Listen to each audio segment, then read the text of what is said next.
দেশের জন্য একটি বড় ক্ষতির বার্তা নিয়ে এসেছে আজকের দিনটি। মঙ্গলবার ভোরের আলো ফুটবার আগেই বাংলাদেশ হারিয়েছে একজন বিরল প্রতিভার সৃজনশীল ব্যক্তিত্ব আহমেদ ইমতিয়াজ বুলবুলকে। বাংলাদেশের জন্যই নিজের কৈশোরে মাত্র 15 বছর বয়সে অস্ত্র হাতে তুলে নিয়েছিলেন তিনি। যুদ্ধ করেছিলেন পাকিস্তানি হানাদারদের বিরুদ্ধে, নির্যাতিত হয়েছিলেন। দেশ স্বাধীনের পর বিগত 47 বছর নিজের জীবন উৎসর্গ করেছেন বাংলা, বাঙালি এবং বাংলাদেশের শিল্প সংস্কৃতিকে সমৃদ্ধ করতে।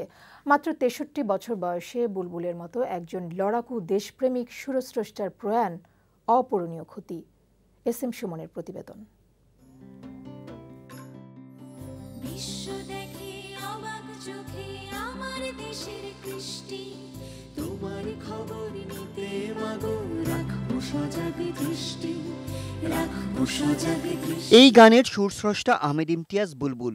বেনু শর্মার লেখা বৈশাখী টেলিভিশনের এই ভাব সঙ্গীতে সুর চাপানোর কাজটি সদ্যপ্রয়াত সুরস্রষ্টা বুলবুলের জীবনের শেষ কাজগুলোর একটি, যা শেষ করে যেতে পারেননি, কিন্তু নিজের প্রতিভার ছোঁয়ায় একটু একটু করে গড়ছিলেন। মা এবং মাতৃভূমি বাংলাদেশের অন্তঃপ্রাণ একজন মানুষ তিনি।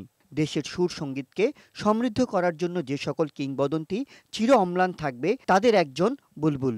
মাত্র 63 বছর বয়সে তার মহাপ্রয়াণ আরও অনেক প্রাপ্তি থেকে বঞ্চিত করল দেশকে।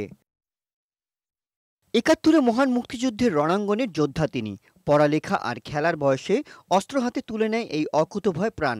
বাংলাদেশকে স্বাধীন করতে 15 বছর বয়সে পাকিস্তানি হানাদারদের বিরুদ্ধে যুদ্ধ করেন, বন্দী হন, নির্যাতিত হন। স্বাধীন দেশ মুক্ত হলেও ৭১ পরাজিত শক্তির বিরুদ্ধে লড়াই অটুট রাখেন।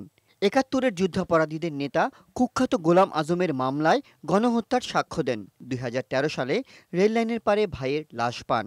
রহস্যের কিনারা না হলেও বুলবুলের সন্দেহ ছিল প্রতিশোধ নিতেই যুদ্ধাপরাধীরা হত্যা করেছে তাঁর ভাইকে।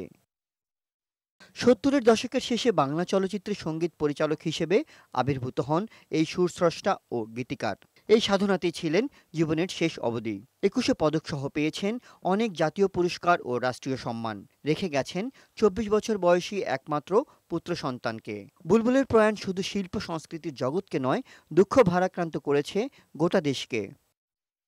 বুলবুলের লেখা ও সুর করা বহু গান আন্দোলিত করেছে প্রজন্ম থেকে প্রজন্মান্তরে দেশের বহু মানুষের জীবনকে।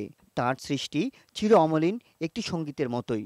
যেন আজ তার ভক্তদের প্রার্থনা, দেহত্যাগ করলেও বুলবুলের দৃষ্টি যেন থাকে মাতৃভূমি বাংলাদেশের প্রতি। এস এম সুমন, বৈশাখী সংবাদ, ঢাকা।